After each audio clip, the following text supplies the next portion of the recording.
Before Israel had its first king, the people were governed by a series of judges. These judges acted as both spiritual and military leaders, rising up during times of crisis to lead the Israelites against their enemies. The book of Judges recounts a period of great instability and moral decline in Israel. During this time, the tribes were loosely connected and there was no centralized government. The famous refrain in those days, "There was no king in Israel." Everyone did what was right in his own eyes, Judges 21:25 ESV, captures the essence of the era. The final judge, Samuel, played a pivotal role in the transition from the period of judges to the monarchy. As Samuel grew old, the people became increasingly concerned about the future leadership of Israel. His sons, who were appointed as judges, were corrupt and did not walk in his ways. This discontent, combined with the growing threat of external enemies such as the Philistines, led the elders of Israel to demand a king to lead them like all the nations. 1 Samuel 8:5 ESV. Samuel was displeased with this request and took it to the Lord. God told Samuel, "They have not rejected you, but they have rejected me from being king over them." 1 Samuel 8:7 ESV. God instructed Samuel to warn the people about what having a king would entail, including taxation, forced labor, and conscription. The first king anointed was Saul, a Benjamite, chosen for his appearance and stature. Initially humble, Saul's reign began with promise. He achieved military victories and began to unify the tribes. However, Saul's disobedience to God's commands led to his rejection as king. In 1 Samuel 13 and 15, Saul fails to wait for Samuel to offer a sacrifice, and later spares King Agag and the best of the Amalekite plunder, actions that displease God.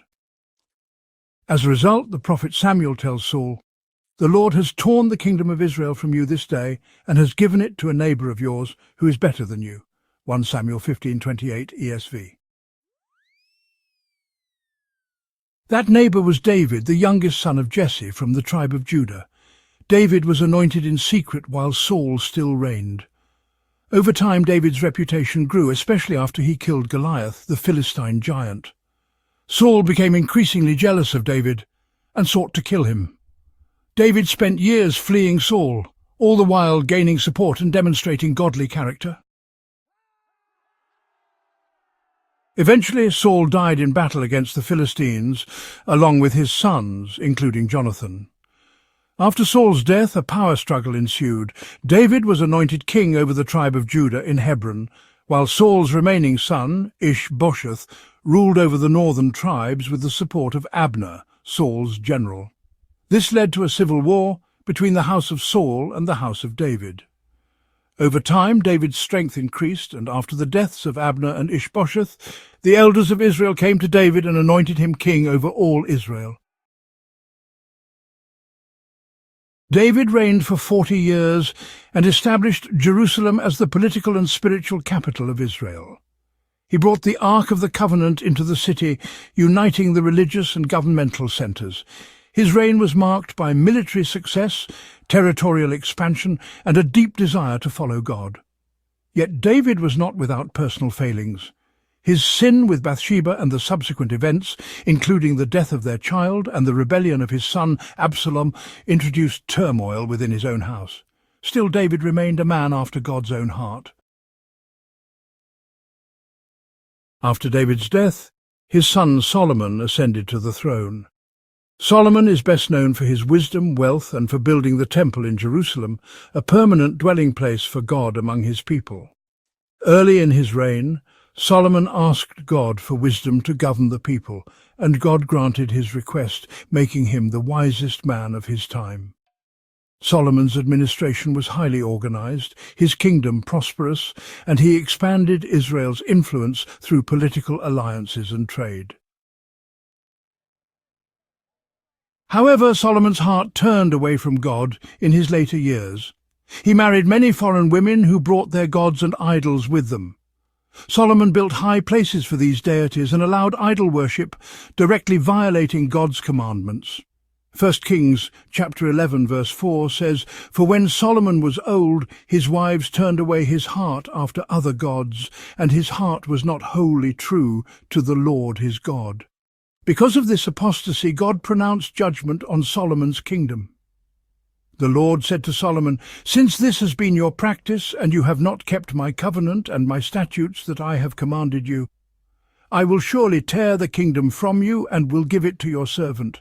Yet for the sake of David your father, I will not do it in your days, but I will tear it out of the hand of your son." 1 Kings, November 11th, 12 ESV.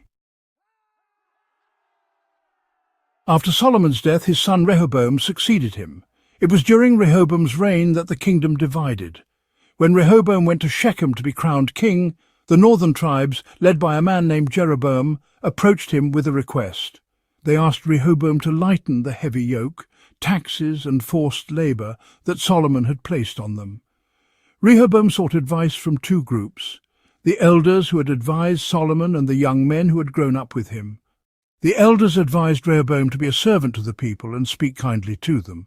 But Rehoboam rejected their counsel and listened instead to the young men, who told him to increase the burden, saying, "My father disciplined you with whips, but I will discipline you with scorpions." 1 Kings 12:11 ESV. Rehoboam delivered this harsh response to the people. This act of arrogance and insensitivity ignited the division. The 10 northern tribes rejected Rehoboam's rule and declared, "What portion do we have in David? We have no inheritance in the son of Jesse. To your tents, O Israel." 1 Kings 12:16 ESV. They made Jeroboam their king, fulfilling a prophecy given earlier by the prophet Ahijah, who had torn his cloak into 12 pieces and gave 10 to Jeroboam, symbolizing 10 tribes being given to him. 1 Kings, November 29th, 31. The only tribes that remained loyal to the house of David were Judah and Benjamin.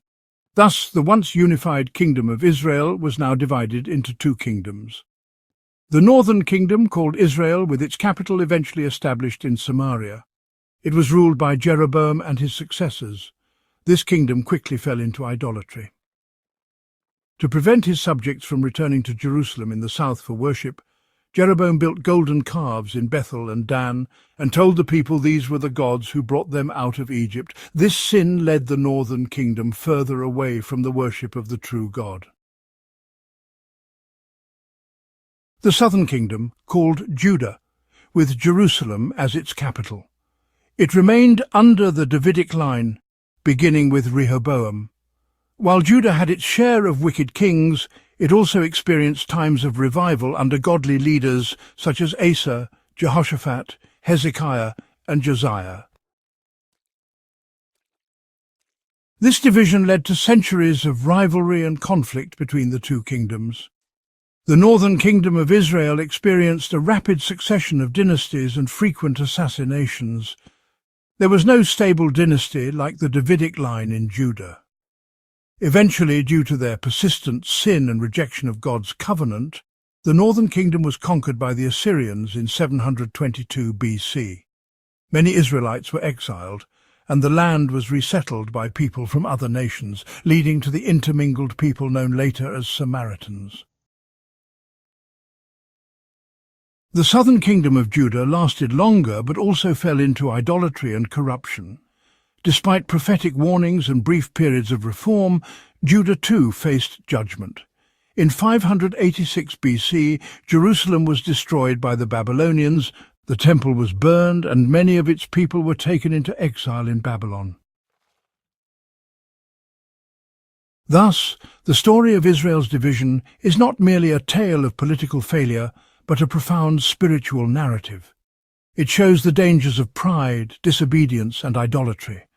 From the rejection of God's direct rule to the failed leadership of Rehoboam and Jeroboam, the people of Israel moved further from the covenant, bringing upon themselves the consequences of their choices.